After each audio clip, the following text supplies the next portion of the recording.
जब से पूरी ह्यूमैनिटी बनी है, जब से पूरी इंसानियत एग्जिस्ट करती है ना, जब से लेकर अब तक पूरी ह्यूमैनिटी का सबसे ज़्यादा वीक डिज़ायर, या फिर यूँ कहूँ तो मर्दों का, हम मैन का सबसे ज़्यादा जो वीक डिज़ायर रहा ना, वो है the desire to be understood by others. एक ऐसी फीलिंग जो कहती है कि मुझे भी ना कोई सुनने और समझने वाला होना चाहिए। मेरे अंदर जो उथल पुथल चल रही है, मेरे अंदर जितने भी फीलिंग्स और इमोशन है, उन्हें सुनने वाला, उन्हें कोई समझने वाला होना चाहिए, जिसे मैं हर चीज़ अपनी बता सकूँ, अपनी सारी डीप डाउन अंदर की बातें बता सकूँ।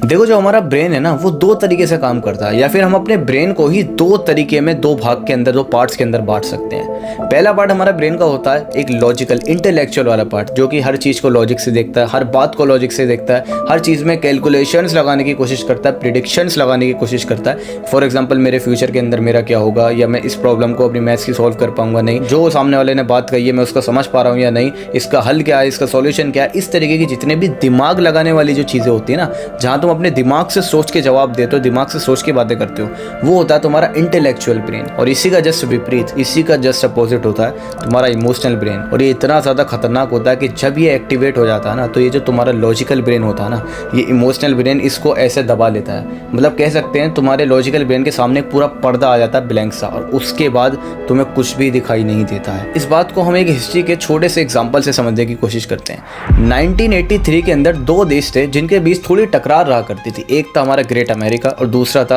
The Soviet union. तुमने इसके बारे में हिस्ट्री की किताब में जरूर पढ़ा होगा।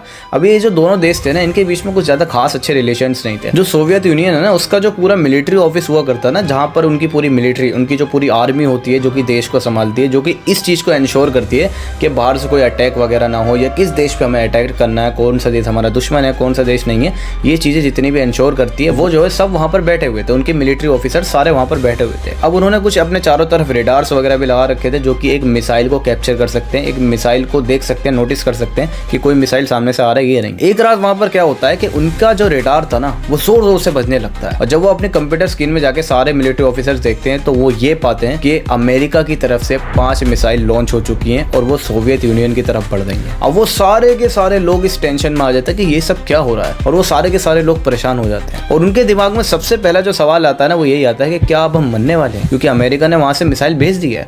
और वो ये चीज सोचने लगते हैं, अगर हम मर गए, हमारी फैमिली का क्या होगा, हमारा क्या होगा, बच्चों का क्या होगा, हमारे माँ बाप का क्या होगा। उनका जो इमोशनल ब्रेन होता है ना, पूरा 100% एक्टिव हो जाता है, क्योंकि उन्हें ऐसा लगता है कि उनके सामने उनकी मौत खड़ी है, उनकी डेथ खड़ी है, और उन्हें बिल्कुल कुछ भी समझ में नहीं आ रहा होता कि ऐसी सिचुएशन में अब क्या सोचना है, क्या करना है, क्या नहीं करना।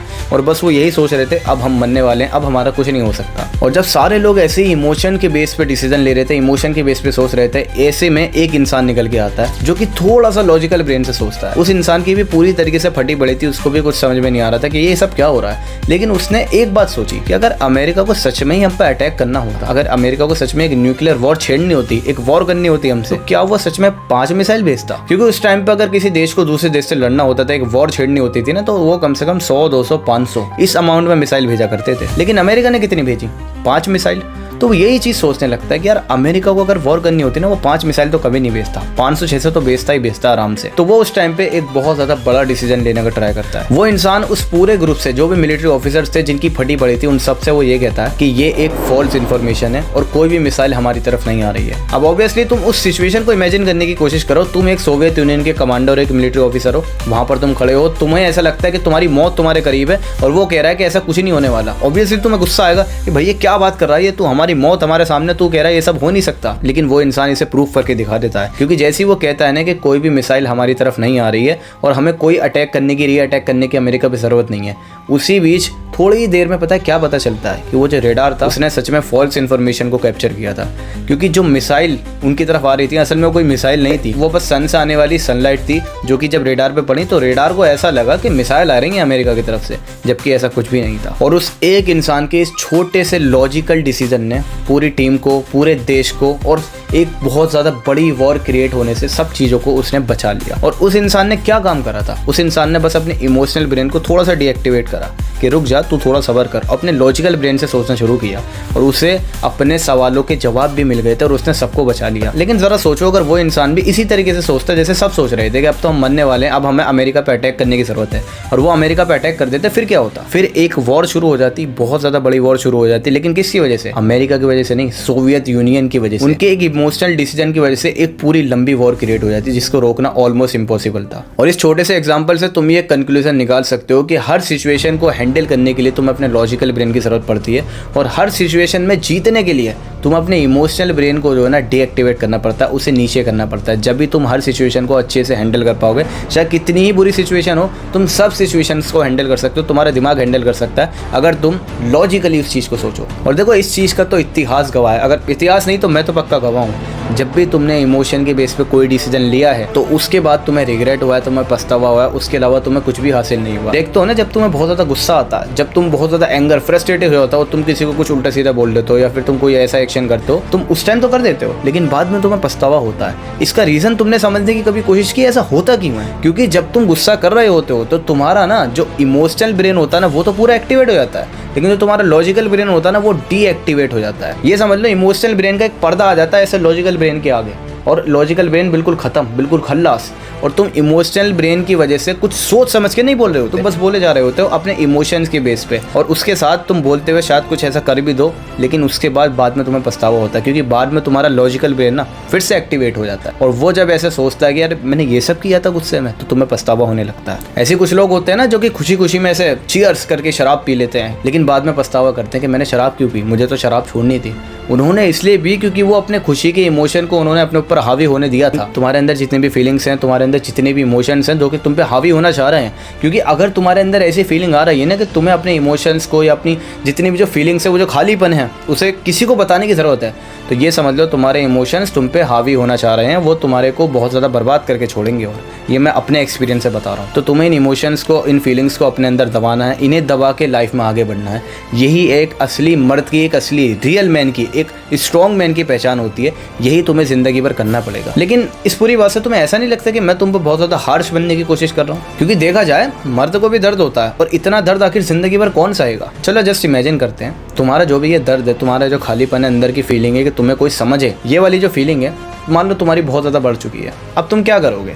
अब तुम्हें चाहिए कोई इंसान जो कि ये चीज़ सुन सके। मान लो तुम किसी इंसान के पास गए, तुम्हारा कोई दोस्त है या कोई भी एक लड़का है या लड़की है, तुम उसके पास गए, तुमने उसे सब जाके बता दिया कि भाई मेरे साथ ये हो रहा है, मैं ऐसा फील कर रहा हूँ, ये है वो है, तुमने A to Z सब बता दिया। तुमने अपने सारे इमोशंस को, सारी फीलिंग्स को, सब कुछ उसे जाके बता दिया। लेकिन उसके बाद तुमने तो उसे सब बता दिया, उसके बाद क्या होगा? क्या तुम्हें उसके सॉल्यूशन मिल जाएंगे? क्या वो तुम्हें कुछ ऐसा सॉल्यूशन दे पाएगा या दे पाएगी जिससे तुम अपनी लाइफ के अंदर बेटर हो पाओगे, या तुम्हारी जो प्रॉब्लम्स है, जो तुम्हारा खालीपन है, वो खत्म हो जाएगा? ऑफ कोर्स नहीं मेरे भाई, ऐसा कुछ नहीं होने वाला। शायद वो सामने वाला जिससे तुम अपनी फीलिंग्स बहुत अच्छे से बता रहे हो ना, वो इस कान से सुन के इस कान से निकाल भी दे, ऐसा भी हो सकता है। क्योंकि तुम्हारे लिए कोई कितनी ही देर सोच सकता है, तुम्हारे लिए कोई कितनी ही देर सफर कर सकता है, तुम्हारे बारे में कोई कितनी देर सोचेगा, और क्यों सोचेगा भाई? वो उसका इसमें क्या फायदा हो रहा है? तुम अपनी लाइफ के खुद कंट्रोलर हो, तुम्हारी लाइफ तुम्हारे हाथ में है, तुम अपनी लाइफ के खुद ड्राइवर हो, और कोई ड्राइवर थोड़ी है। तो तुम अगर किसी और के बात बता भी दोगे ना, उससे भी तुम अपने प्रॉब्लम्स के या अपने खालीपन के कभी सॉल्यूशन नहीं मिलने वाले। ये चीज तुम अभी लिख के ले लो। तुम्हें अपने प्रॉब्लम्स के सॉल्यूशन खुद ढूंढने पड़ेंगे, नहीं मिल रहे तो तुम्हें उसे अंदर दबा के चलना पड़ेगा आगे। यही लाइफ होती है, यही एक रियल मर्द की पहचान होती है, और रियल मर्द ऐसा ही करते हैं मेरे भाई। ऐसा कुछ नहीं है कि तुम ही अपनी लाइफ के अंदर सबसे ज्यादा डिप्रेस्ड हो या खालीपन, अकेलापन फील कर रहे हो और सब बाकी ठीक है, ओके, सब मजे में सारे मर्द। नहीं, तुम पे जिंदगी भर की कितनी भी खुशियां आ जाए, लेकिन उसके बाद भी तुम वो खालीपन, अकेलापन फील करोगे, लेकिन उसे तुम्हें अपने ऊपर हावी नहीं होने देना। और किसी को वो चीज बताने की जरूरत नहीं है, क्योंकि ना तो वो किसी को बताने से सॉल्व होगी, और ना वो किसी को बताने से तुम्हें कुछ अच्छा भी लगने वाला है। फिर तुम्हें बताने के बाद भी ऐसा लगेगा यार इसने भी मेरे को कुछ सॉल्यूशन नहीं दिया, वो इंसान तुम्हारी नजर में और बुरा बन जाएगा। तो इसलिए अपनी फीलिंग्स को अपने अंदर दबा के चलो। ये काम ना मेरे भाई, सही बताऊं, वुमेन्स के होते हैं, औरतों के होते हैं कि मुझे कोई चाहिए मेरी बातों को सुनने वाला, समझने वाला। एक जो वुमेन होती है ना, उसके अंदर ये फीलिंग होती है कि कभी कभी ऐसा होता है, एक वुमेन है ना जिसकी कुछ प्रॉब्लम्स है, मान लो बहुत बड़ी बड़ी प्रॉब्लम्स है, वो रो रही है या फिर बहुत ज़्यादा सैड है। अब वो गई किसी के पास, अपने फेवरेट पर्सन के पास, उसने उसे जाके सब बता दिया। तो एक वुमेन को हमेशा अपनी प्रॉब्लम के सॉल्यूशन नहीं चाहिए होते। एक वुमेन को ये नहीं चाहिए कि मेरी एक प्रॉब्लम है तो इसका मुझे सॉल्यूशन दो, नहीं, मेरी ये प्रॉब्लम है। एक वुमेन का ये सोच रहती है कि ये मेरी प्रॉब्लम है, इसको बस तुम सुन लो यार, इसको बस तुम समझ लो। लेकिन ये फीलिंग तुम्हारे अंदर कैसे आ रही है? एक मैन को तुम सिर्फ एक चीज से कंट्रोल कर सकते हो, पता है क्या? उसे बस ये दिलासा दे दो कि तुम उसे समझते हो, कि तुम उसे समझते हो, तुम उसकी सारी फीलिंग्स को, इमोशंस को समझते हो, और तुम उस इंसान पे यकीन करना, तुम उस इंसान पे अपना सब कुछ लुटा दोगे। वो इंसान तुम्हारे लिए इतना ज्यादा प्यारा हो जाएगा, क्योंकि ये एक बहुत ज्यादा बड़ा इल्यूजन होता है कि कोई तुम्हें समझ पाए। असल में तुम इस दुनिया के अंदर अकेले आए हो, अकेले जाओगे, कोई भी तुम्हें कभी पूरा नहीं समझ पाएगा। ये चीजें मेरे अंदर भी होती है, मेरे अंदर भी ये फीलिंग आती है कि मुझे कोई क्यों नहीं समझता। लेकिन जब रात को बिस्तर पे जाता हूँ ना, तो ऐसे लगता है कि कोई समझे ना समझे, मुझे इससे फ़र्क भी क्या पड़ने वाला है। अगर कोई समझ भी लेगा वो मेरी लाइफ नहीं चेंज कर पाएगा, मैं अपनी लाइफ खुद चेंज कर पाऊंगा। ये माइंड जो है ना, ये मेरा है, ये बॉडी मेरी है और इसके अंदर जो सोल है वो मेरी है, और यही मेरे काम की चीज़ें हैं और बाहर कोई मेरे काम की चीज़ नहीं है। इस माइंडसेट को तुम्हें लेके चलना है। एक मर्द इस दुनिया के अंदर अकेला पैदा होता है और अकेला ही इस दुनिया से चला जाता है। तो तुम्हें किसी के साथ की या किसी के लव की या फिर किसी की अंडरस्टैंड वाली जो फीलिंग है, इसकी ज़रूरत नहीं है। Be a man and be a strong man. इन सब चीज़ों को लेके आगे बढ़ो। और आई होप तुम इस वीडियो से थोड़ा सा स्ट्रॉन्ग मैन का मतलब समझ पाए होगे। बाकी हम और वीडियोस इसके ऊपर बनाने की कोशिश करेंगे। सब्सक्राइब करके रख लो, क्योंकि ऐसा कंटेंट यूट्यूब पर कहीं नहीं मिलने वाला।